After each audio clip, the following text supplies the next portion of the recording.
देशाचे पंतप्रधान माननीय नरेंद्र मोदीजी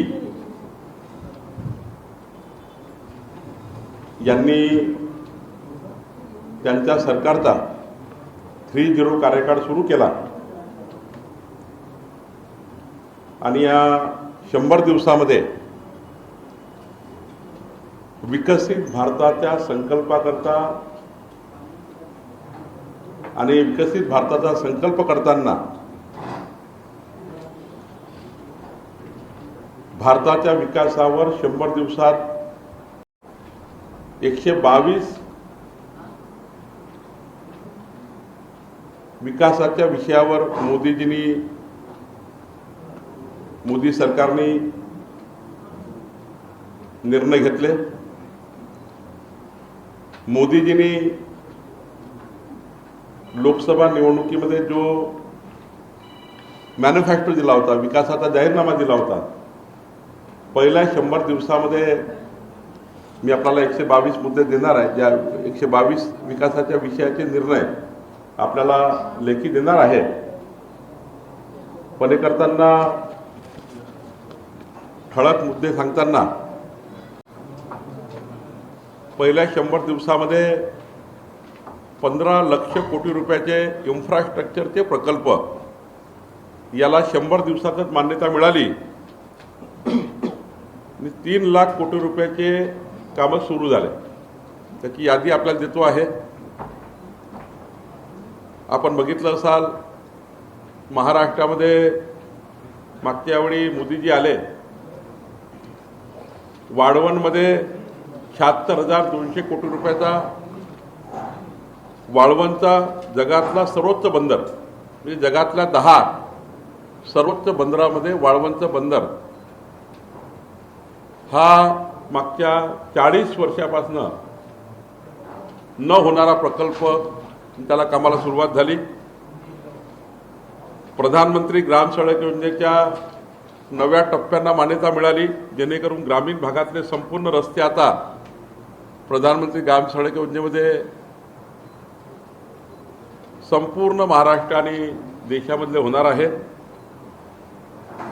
जवळपास 49,000 कोटी रुपये प्रधानमंत्री ग्राम सडक योजनेच्या कामाला 25,000 गावांना देण्याचा निर्णय मोदी सरकारने घेतला आणि यामध्ये 62,500 किलोमीटर 25,000 गावांना 62,500 किलोमीटरची कनेक्टिव्हिटी होणार आहे।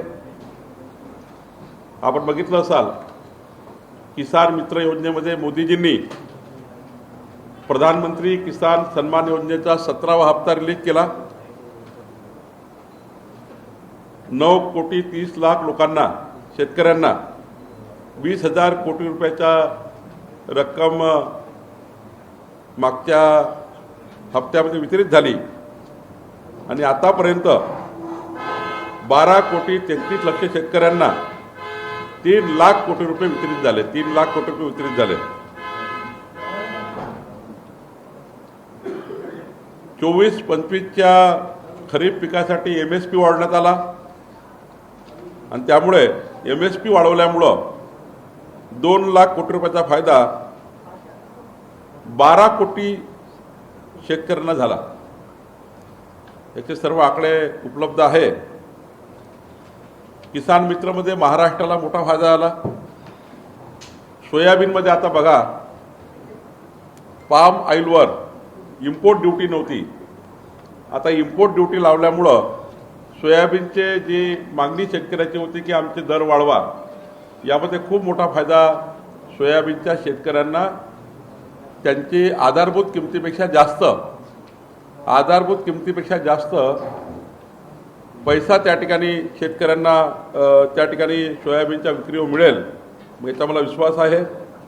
बासमती चावलबद्दल सुद्धा मोठ्या प्रमाणावर शेतकऱ्यांना किमती वाढण्याकरता बासमती तांदळाचे याकरता निर्णय घेतले आणि कांदा उत्पादक शेतकरी जे मागच्या काळामध्ये खूप रोष होता कांदा उत्पादक शेतकऱ्यांचा, त्याबद्दलही मोठी त्या ठिकाणी आता शेतकऱ्यांच्या किमती वाढल्या, कांद्याच्या किमती वाढणार आहे।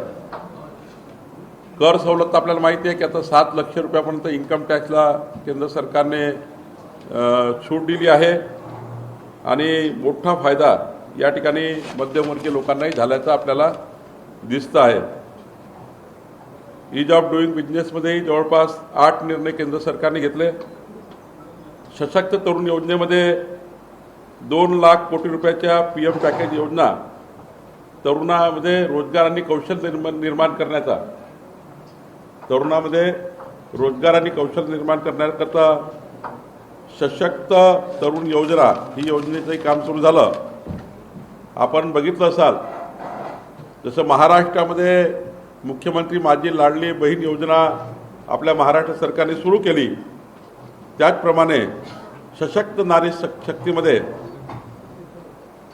दीनदयाल अंत्योदय योजनेमध्ये 10 कोटीहून अधिक महिलांना त्यातलं एकत्रित करून त्यांच्या उपजीविकेकरता डिजिटल साक्षरता असेल, सामाजिक विकास असेल, 90 लाखावरनं अधिक बचत गटांना त्या ठिकाणी एकत्रित करून रोजगार निर्मिती करण्याची योजना तयार करण्यात आली आहे. आणि आता बघितलं तुम्ही जळगावमध्ये 1.5 लाख आमच्या बहिणी त्या कार्यक्रमाला होत्या.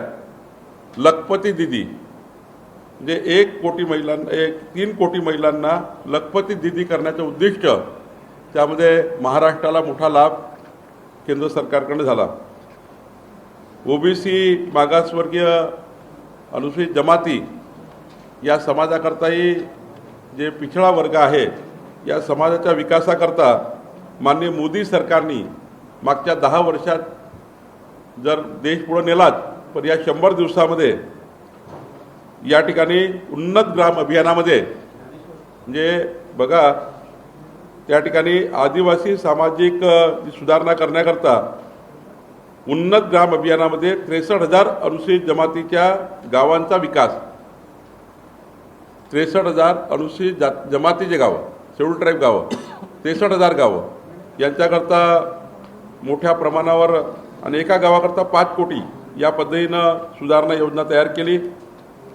विशेष अपंगत्वाची ओळखपत्र आणि त्यातून मग त्या अपंगांना संपूर्ण त्यांचा जीवनाचा आधार होईल असं योजना मोदी सरकारने तयार केली आहे.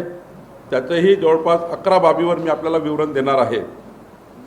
सुलभ आरोग्य सेवेमध्ये 70 वर्ष त्याहून अधिक वयाच्या ज्येष्ठ नागरिकांना 5 लाखापर्यंत मोफत विमा याचे आता कार्ड सुरू झाले. आणि यामध्ये खूप मोठ्या प्रमाणावर इकडे महाराष्ट्र सरकारची वयश्री योजना आणि केंद्र सरकारची आयुष्यमान भारत योजना यातनं 70 वर्षापेक्षा जास्त प्रत्येक आमच्या ज्येष्ठ नागरिकांना 5 लाख रुपयाचा मोठा आधार या ठिकाणी मिळणार आहे. 4.5 कोटी कुटुंबांना जवळपास 6 कोटी ज्येष्ठ नागरिकांना याची मदत होईल. 75,000 आपण बघितलं नवीन वैद्यकीय जागा वाढवण्यासाठी मोदी सरकारने निर्णय घेतला. असे जवळपास 12 निर्णय मोदी सरकारने घेतले आहे. विज्ञान आणि तंत्रज्ञानमध्येही मोठ्या प्रमाणावर निर्णय मोदी सरकारने घेतले. 100 दिवसामध्ये अंतराळ स्टार्टअप योजनेकरता 1,000 कोटी व्हेंचर कॅपिटल फंडची योजना या ठिकाणी आली आणि असे 8 निर्णय मोदी सरकारने घेतले. प्रशासन आणि कायदा सुव्यवस्थेच्या बाबतीत आपल्याला माहिती आहे की पेपर फुटीसाठी जो एक अत्यंत महत्त्वाचा गंभीर प्रश्न होता, पेपर फुटी करता आणि त्याच्यावर तोडगा काढण्याकरता सार्वजनिक परीक्षा अयोग्य माध्यमाचे प्रतिबंधक कायदा 2024 म्हणजे पेपर फुटी करता अत्यंत महत्त्वाचा निर्णय, कडक कायदा केंद्र सरकारने केला. सोबतच आपल्याला माहिती आहे ब्रिटिशकालीन काही कायदे होते, जुने कायदे, त्याच्यामध्ये मोठ्या प्रमाणावर सुधारणा आमच्या मोदी सरकारच्या मध्ये माननीय अमित भाई यांनी सभागृहात केल्या आणि त्याच्यात मोठा फायदा देशाला झाला. ऊर्जा सुरक्षामध्ये आपल्याला बघितलं आहे की आता 300 युनिटचं ऊर्जा घर मध्यमवर्गीय परिवारांना मिळणार आहे. म्हणजे 300 युनिटपर्यंत जर वीज वापरली तर सूर्यघर जर लावलं तुमचं वीज बिल आता येणार नाही. त्याकरता सूर्यघर योजना आता मोठ्या प्रमाणावर सुरू झाली. मध्यमवर्गीय आणि अत्यल्प भूधारक, मागासवर्गीय, आदिवासी, शेड्यूल कास्ट, OBC आणि अदर ओपन कॅटेगरीमध्ये जे आर्थिक दुर्बल आहे त्यांना सूर्यघर मिळणार आहे. आणि हे सूर्यघर तुम्हाला 25 वर्ष वीज बिल येणार नाही अशी योजना मोदी सरकारने केली. त्याचं काम सुरू झालं. महाराष्ट्र यामध्ये पुन्हा पुढे जातो आहे. महाराष्ट्राने माननीय देवेंद्रजी या खात्याचे मंत्री आहेत, ऊर्जा खात्याचे. तर प्रधानमंत्री सूर्यघर योजनेत मात्र आता मोठ्या प्रमाणावर त्या ठिकाणी फायदा होणार आहे. या ठिकाणी जलविद्युत प्रकल्पाला मोठ्या प्रमाणावर मोदी सरकारने मान्यता दिली. 12,400 कोटीचे जलविद्युत प्रकल्प या देशामध्ये येत आहे. सोबतच नॅशनल ग्रीन हायड्रोजन मिशन आला आहे. नॅशनल ग्रीन हायड्रोजन मिशन त्यातने मोठा फायदा या देशाला होणार आहे. म्हणजे जे पोल्युशन कंट्रोल करणे आणि ग्रीन एनर्जी तयार करणे. म्हणजे आता तर महाराष्ट्राचा विचार केला तर परवा देवेंद्रजींनी सांगितलं की 7 लाख शेतकऱ्यांना नवीन सोलर पंप मिळणार आहे विजेचे. त्याचा विजेची कनेक्टिव्हिटीची गरज नाही. सोलर पंप सकाळी 6 ते संध्याकाळी 6 12 तास वीज देणार आहे. 7 लाख पंप देणार आहे महाराष्ट्राला. आणि 3 लाखाचा पंप फक्त 25,000 रुपयात मिळणार आहे. 3 लक्ष रुपयाचा पंप 25,000 मिळणार आहे. आणि 44 लाख शेतकरी जे आहे ज्यांना वीज माफ केली आहे महाराष्ट्र सरकारने, पुढचे 5 वर्ष आपलं सरकार या महाराष्ट्रामध्ये आलं तर वीज माफी राहणार आहे. आणि हे कसं राहणार आहे तर माननीय देवेंद्रजींनी सांगितलं की या महाराष्ट्रामध्ये इतके सोलर प्रकल्प टाकतो आहेत हे सरकार की दिवसानी शेतकऱ्याला वीज मिळेल. म्हणजे कोळशावरची वीज वापरण्याची गरज नाही. इतके सारे प्रकल्प महाराष्ट्रात येणार आहे. पुढच्या 3 वर्षामध्ये 44 लाख शेतकऱ्यांना मोफत वीज, दिवसानी वीज. ही अत्यंत महत्त्वाचं त्या ठिकाणी उन्नतीचं काम या महाराष्ट्रामध्ये होणार आहे. आपण बघितलं असाल आपत्ती व्यवस्थापनामध्ये मोठे निर्णय घेतलेले आहे. आपण जर बघितलं इथे एक वारेगाव कामठी तालुक्यात जर आपण कोराडीकडनं कामठीला निघालो तर केंद्र सरकारने एक मोठं आपत्ती व्यवस्थापन केंद्र, हे 20,000च्या वर कर्मचारी त्या ठिकाणी राहणार आहे.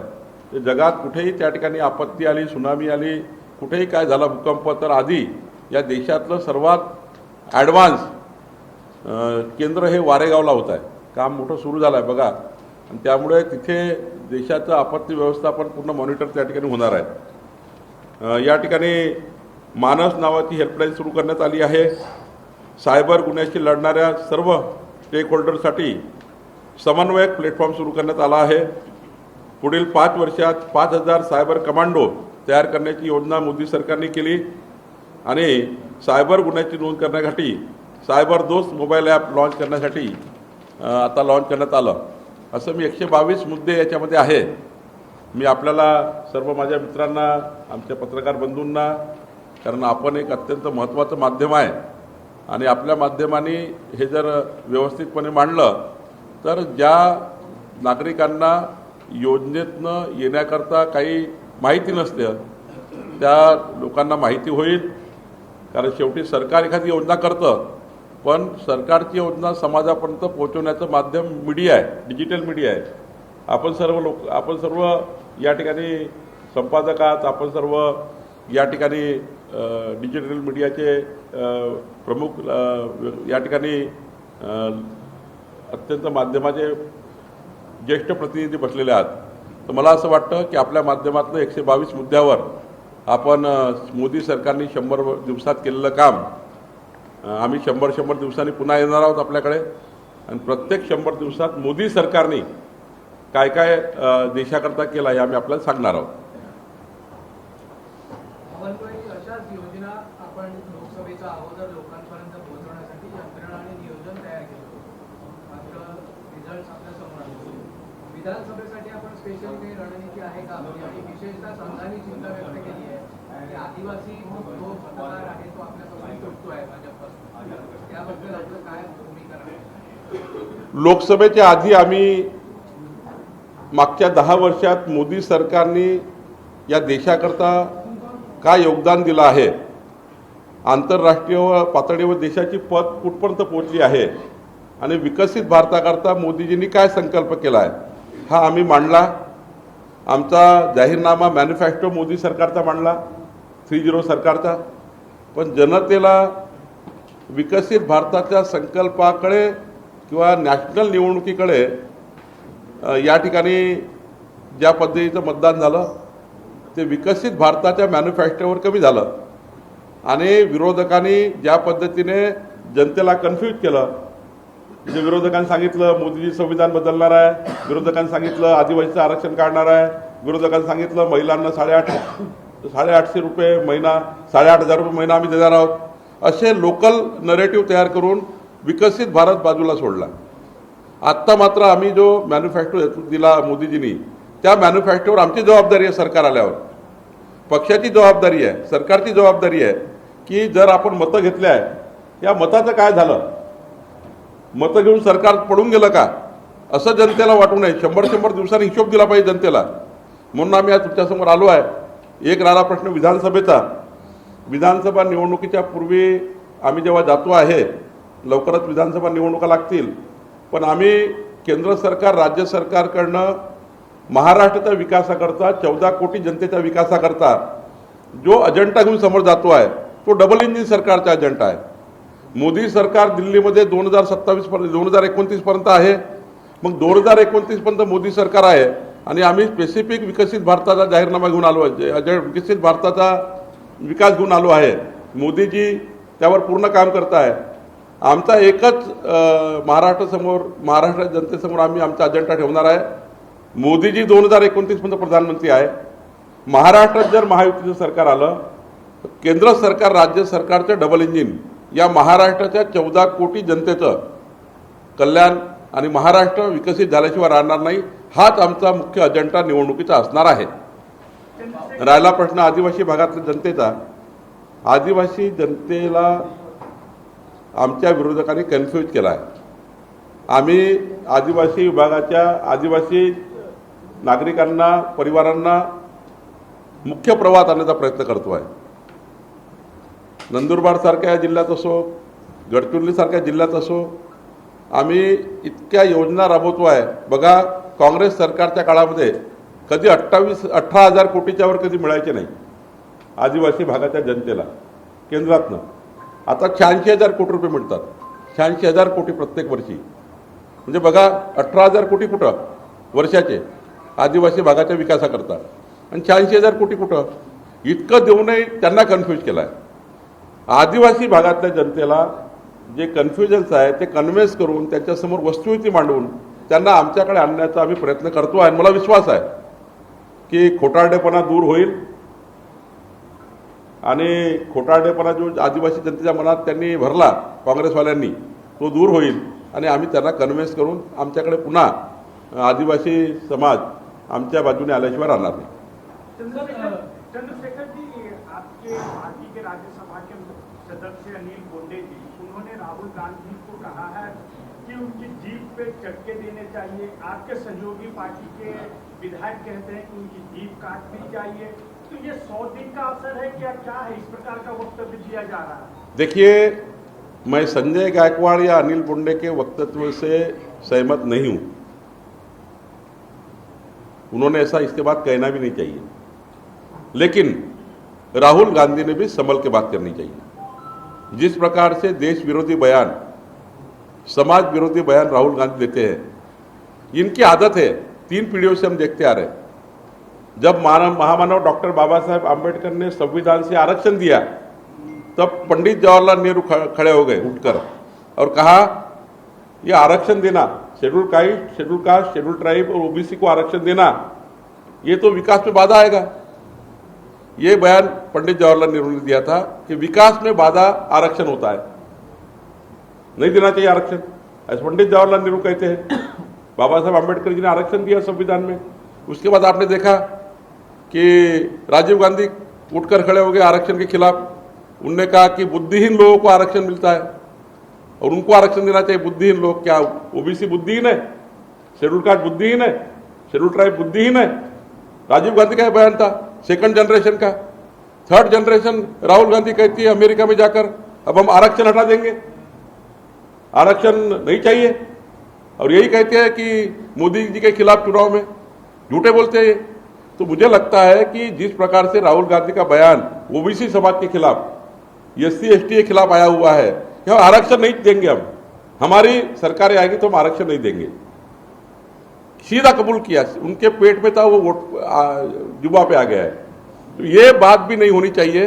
मैं बुंडे का और गायकवाड़ का समर्थन नहीं करता हूं, लेकिन हमने ठहराया है राहुल गांधी जब जब महाराष्ट्र में आएंगे तो सारा ओबीसी समाज, सारा शेड्यूल कास्ट, शेड्यूल ट्राइब उनके मंच पर जाकर पूछेगा कि राहुल तुम्हारे मन में क्या आरक्षण के बारे में?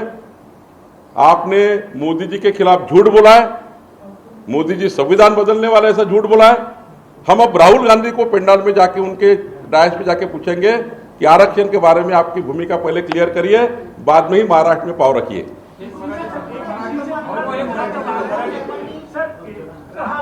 रामदास अठौड़े आपके पार्टी की सहयोगी पार्टी के सदस्य है, मंत्री है, उन्होंने कहा है कि राहुल गांधी का जो पासपोर्ट है विदेश में जाके बदनाम कर रहे हैं देश को, उनका पासपोर्ट रद्द कर देना चाहिए।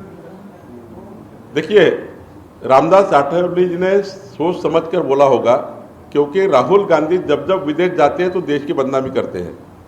कभी हो देश के मूल ढांचा को हाथ लगाते हैं, आरक्षण पद्धति पे अमेरिका में जाके बात करते हैं, देश की अर्थव्यवस्था में बात करते हैं। आज बताइए, सारे विश्व के सारे देशों की हालत गंभीर है,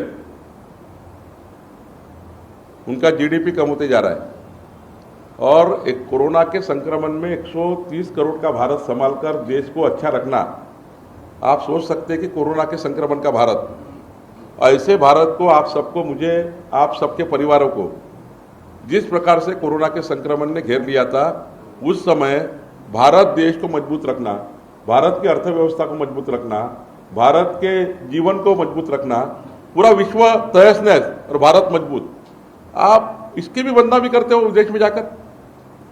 आपके जिभा पे है कि नहीं कुछ? कल अगर देश की बदनामी करोगे, सरकार तो आएगी जाएगी किसी की भी। कल समझो 2047 के बाद कांग्रेस पार्टी आती है, 2047 के बाद, तो वो अगर देश की बदनामी अभी से करके रखेंगे तो कौन आएंगे देश में? 2047 से तो कोई ठिकाना नहीं है। 47 के बाद मैं सोच रहा हूँ अगर कांग्रेस पार्टी आती है कभी, तो बदनामी अगर देश की करेंगे तो उनके कार्यकाल में भी कौन आएगा? तो मुझे लगता है राहुल गांधी ने, वो रामदास आठवले जी ठीक कह रहे हैं, राहुल गांधी को कुछ दिन विदेश में जाना थोड़ा देखना चाहिए। राहुल गांधी यांच्या जीवाला धोका आहे असं म्हणतात महाविकास आघाडीचे नेते, जे वक्तव्य राहुल गांधी यांनी आरक्षणाच्या मुद्द्यावर केलं? नाही, राहुल गांधीला वगैरे धोका नाही आहे, आमचं केंद्र सरकार मजबूत आहे राहुल गांधीला सुरक्षा देण्याकरता। बट राहुल गांधी स्वतःच या देशाला बदनाम करण्याचं काम करता आहे, देशाच्या मूळ ढाच्याला हात लावण्याचं काम करता आहे। खरं तर आरक्षणाबद्दल राहुल गांधींनी पोटातलं ओठावर आणलं। राहुल गांधी असे म्हटले की ओबीसी एससी एसटीचं आरक्षण बंद केलं पाहिजे आणि आम्ही आल्यावर ते बंद करू, म्हणजे काँग्रेस पार्टी सरकारमध्ये आली तर आरक्षण बंद होईल। त्यांच्या पोटातलं ओठावर आलं आणि हे काही स्वाभाविक आहे। त्यांचं जे बोलणं आहे ना 3 पिढ्यापासून सुरू आहे, त्यांच्या जनरेशनपासून सुरू आहे। पंडित जवाहरलाल नेहरूजी यांनी तर खुलेआम म्हणजे बाबासाहेबांचा विरोध केला होता, बाबासाहेब आंबेडकरांचा। बाबासाहेब आंबेडकरांनी संविधानाने आरक्षण दिलं एससी एसटी ओबीसींना, आणि मग नेहरूजी असे म्हटले की बाबासाहेबांचं आरक्षण दिलं, पण आरक्षण हे विकासाला बाधा होतं, म्हणजे विकासाला बाधा आरक्षण होईल हे नेहरूजी म्हटले होते। त्यांची सेकंड जनरेशन आली राजीव गांधीची, त्यांनी म्हटलं की आरक्षण हे बुद्धिहीन लोकांना द्यावं लागतं, ज्याला बुद्धी नाही। म्हणजे आता एससीला बुद्धी नाही, एसटीला बुद्धी नाही, ओबीसीच्या लोकांना बुद्धी नाही, फक्त त्यांनाच बुद्धी आहे। आणि आता राहुल गांधी बोलले की आरक्षण बंद केलं पाहिजे। खरं तर आम्ही ठरवलं आहे, जीवाला वगैरे धोका होत नाही कुठे राहुल गांधीच्या, पण एक प्रश्न विचारणार आहे आम्ही त्यांच्या पेंडॉलमध्ये जाऊन। आमचा ओबीसी समाज, शेड्यूल कास्ट, शेड्यूल ट्राईब, आम्ही डायसवर जाऊन प्रश्न विचारू, आम्हाला अटक झाली चालेल, पण राहुल गांधी तुमची आरक्षणाबद्दल भूमिका स्पष्ट करा। तुम्ही अमेरिकेत स्पष्ट केली, जरा भारतात स्पष्ट करा। अमेरिकेत जाऊन बोलले, भारतात स्पष्ट करा की तुम्हाला एससी एसटीचा विरोध का, तुम्हाला ओबीसीचा विरोध का, राहुल गांधी एससी एसटीचा विरोध का करताय? कुठे आहे नाना पटोले? ओबीसीच्या गोष्टी करतात नाना पटोले। तुम्ही राहुल गांधीच्या स्टेटमेंटवर माफी मागणार आहे का? राहुल गांधीकडनं अपेक्षा नाही आहे, तुम्ही मागणार आहे का? तुम्ही त्या ठिकाणी आपल्या अध्यक्षपदाचा राजीनामा देणार आहे का? तुमचा नेता म्हणतो आरक्षण नको आहे, ओबीसीला आरक्षण द्यायचं नाही, आणि तुम्ही ओबीसीच्या गोष्टी करता. तिकडे मल्लिकार्जुन खळगे SC ST समाजाला पुढे नेण्याच्या गोष्टी करता. खळगेंनी सांगितलं पाहिजे, मल्लिकार्जुन खळगेंनी, की राहुल गांधीच्या मताला ते मान्य आहेत का. खरं तर काँग्रेस पार्टीमध्ये प्रचंड SC ST बद्दल विरोध आहे, ओबीसी बद्दल विरोध आहे आणि हे 3 पिढ्यापासून काँग्रेस विरोध दाखवतो आहे. महामानव डॉक्टर बाबासाहेब आंबेडकरांचा विचाराचा विरोध काँग्रेस पार्टी नेहमीच करतं. अशी एक काँग्रेस पार्टी आहे.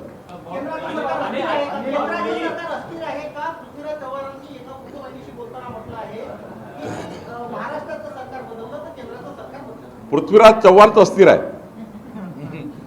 पृथ्वीराज चव्हाणच अस्थिर आहे त्यांच्या पार्टीमध्ये.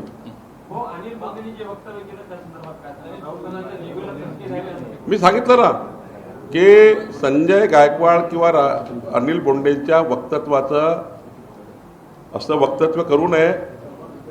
पण मी आत्ताच सांगितलं की राहुल गांधीला मात्र महाराष्ट्रात प्रश्न ओबीसी समाज विचारेल, SC ST विचारेल, तुम्ही आमच्या आरक्षणाला विरोध का करताय.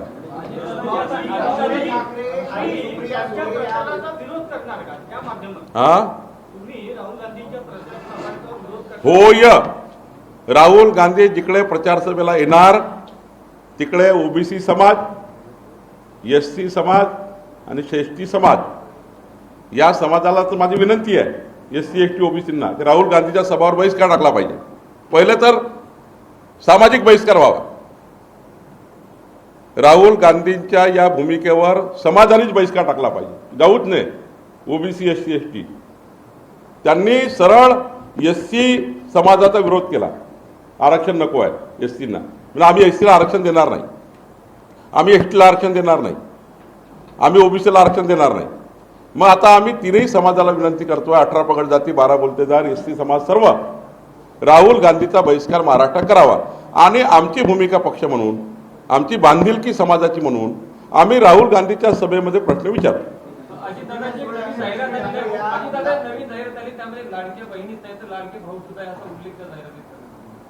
आता बघा, लाडके भाऊ खूप मोठ्या प्रमाणावर त्या ठिकाणी सरकारने सोबत घेतले आहे. 44 लक्ष शेतकऱ्यांना वीज बिल माफी म्हणजे काय, लाडके भाऊ नाही आहे. 10,000 रुपये अप्रेंटिसच्या युवकांना, म्हणजे मोठ्या प्रमाणावर 10,000 रुपयामध्ये महिन्याचे 10,000 देऊन आपल्या युवकांना अप्रेंटिसचं ट्रेनिंग, आता विश्वकर्मा योजनेचा कॅम्प होतो आहे. हे जे लाभार्थी आहे हे कोण आहे, लाडके भाऊ नाही आहे. शेतकऱ्यांना प्रधानमंत्री किसान योजनेचा लाभ म्हणजे कोण आहे, लाडके भाऊच आहे. जेवढ्या काही योजना या व्यक्ती म्हणून आहे ते लाडके भाऊ आहे. जेवढ्या काही योजना आमच्या बहिणी करतात ते लाडक्या बहिणी आहे. सिंपल आहे. सर बहुत अच्छी योजना है लगाई, लाडली बहन भाई किसान और वो सीधा वगैरह, इसको लेकर देश का टैक्स पेयर जो है वो काफी नाराज है. उनका कहना है कि हमारे पैसों को जो है फ्री में नहीं बांटा जाता. देखिए, सारे टैक्स पेयर भाइयों से मेरा कहना है, जब ये पैसा किसानों के पास जाता है, जब ये पैसा मेरी लाडली बहना के पास जाता है, वो सारा पैसा मार्केट में आता है. मैं एक गांव में गया था, भूगांव में, परसों. वहाँ 450 बहनों को 1,500 रुपये मिले. 3,000 रुपये 2 महीने का मिला, अब और मिलने वाला है. वो सारे पैसे भूगांव के मार्केट में आए, तो चलन बढ़ा. ये पैसा कभी घर में रहता नहीं है, कोई डिपॉजिट नहीं करता है. कुछ महिलाओं ने तो इंश्योरेंस निकाले अपने परिवार के. तो ये पैसा कभी गरीब आदमी के, मध्यम वर्ग के घर में रहता नहीं. आप देखो, मध्यम वर्ग के व्यक्ति सारा पैसा उसको लग ही जाता है. ये पैसा आ जाके मार्केट में आता है, तो टैक्स पेयर को इसके अड़चन नहीं है, मुझे ऐसा लगता है.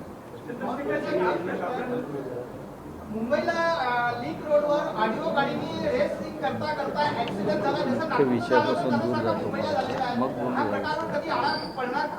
मी यापूर्वी सांगितलं आहे तुम्हाला की पोलिसांच्या साऱ्या चौकशा खुल्या चालू आहे. आणि मी तुम्हाला वारंवार सांगतो, माझा काही म्हणणं नाही. परवाही मी सांगितलं, 2दा सांगितलं, मी कधीही याच्यावर पडत नाही. कारवाई जे व्हायची सर्वांनी झाली पाहिजे. मुंबईला असा प्रकार झालेला आहे. जी आपके मित्र हैं आदित्य ठाकरे, उन्होंने बांग्लादेश और भारत के क्रिकेट सीरीज छोड़ी है, उसका दंड कसा है. अब हिंदू जनजागृति संगठनों ने भी कहा है कि जब तक हिंदुओं की स्थिति बांग्लादेश में ठीक नहीं हो जाती, क्रिकेट की सीरीज नहीं खेलनी चाहिए. इसकी शुरुआत आदित्य ठाकरे ने की. देखिए मुझे थोड़ा आपने जो बताया मैंने देखा नहीं, लेकिन मैं इसके बारे में कल टिप्पणी करूँगा।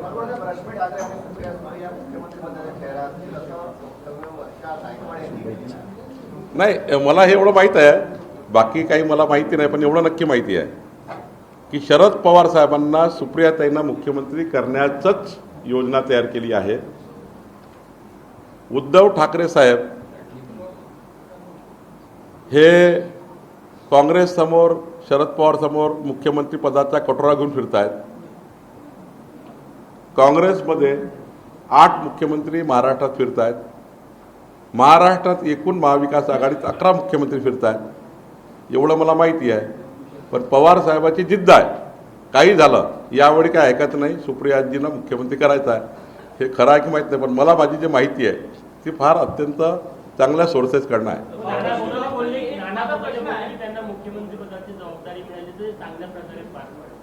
नाना पटोलेजी यांना आनंदच आहे, ते विदर्भातले आहे, पण मला नाना पटोलेची आरक्षणाबद्दलची भूमिका ही जरा मुख्यमंत्री बनण्यापूर्वी जरा बाहेर आली पाहिजे। जनतेला सांगितलं पाहिजे की ओबीसीचं आरक्षण राहुल गांधी बंद करायला निघाले आहे, मग मुख्यमंत्र्याची चर्चा करू, पहिले यावर नाना पटोलेंनी उत्तर दिलं पाहिजे। सर, बीजेपी का सीएम कैंडिडेट कौन है? बीजेपी का? देखिए, भारतीय जनता पार्टी और महायुति में आज एकनाथ जी हमारे मुख्यमंत्री है, और मैं बहुत ही अंदर और बाहर की बात नहीं करूंगा, मुंह में और पेट में एक नहीं बात करूंगा। आज महाराष्ट्र में चुनाव होने के बाद कौन मुख्यमंत्री बनेगा, ये तीनों नेता बैठकर, हमारे केंद्र के नेता बैठकर निर्णय करेंगे। हमारे सामने मुख्यमंत्री पद का बहुत बड़ा वैल्यू नहीं है, कौन मुख्यमंत्री बनेगा तो बनते रहेंगे मुख्यमंत्री। हमारे सामने यही वैल्यू है आज कि महाराष्ट्र की सरकार ऐसी बने जो केंद्र सरकार के साथ मिलकर 14 करोड़ जनता के लिए काम करे।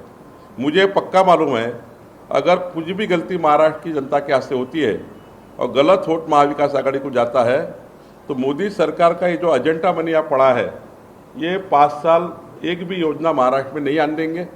मोदी सरकार देगी बार बार, लेकिन ये डिनाई करेंगे, क्योंकि इनको मालूम है मोदी सरकार की योजना को लेके जाना, यानी मोदी सरकार का नाम होना। नाम के चक्कर में, क्रेडिट के चक्कर में उद्धव ठाकरे ने 15 योजना बंद कर दी महाराष्ट्र की। मुझे पास रिकॉर्ड है, उद्धव ठाकरे ने मोदी सरकार की 15 योजनाएं बंद की थी, गरीब आदमी के घर की योजना बंद कर दी थी।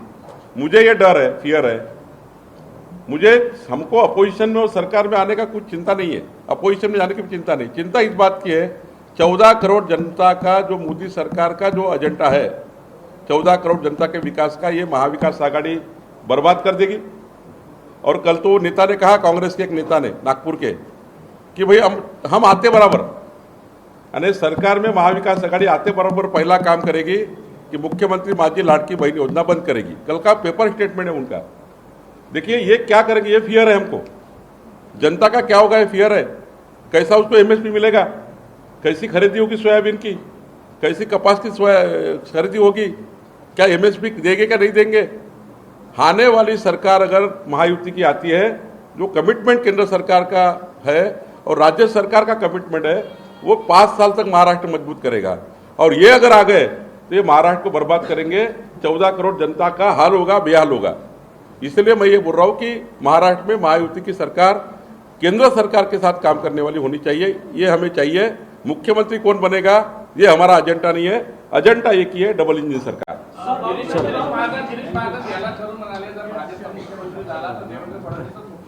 सिंपल आणि सोपं आहे, महाराष्ट्राचे भारतीय जनता पार्टीचे नेते देवेंद्रजी आहे आणि ते स्वाभाविक आहे। चला, धन्यवाद।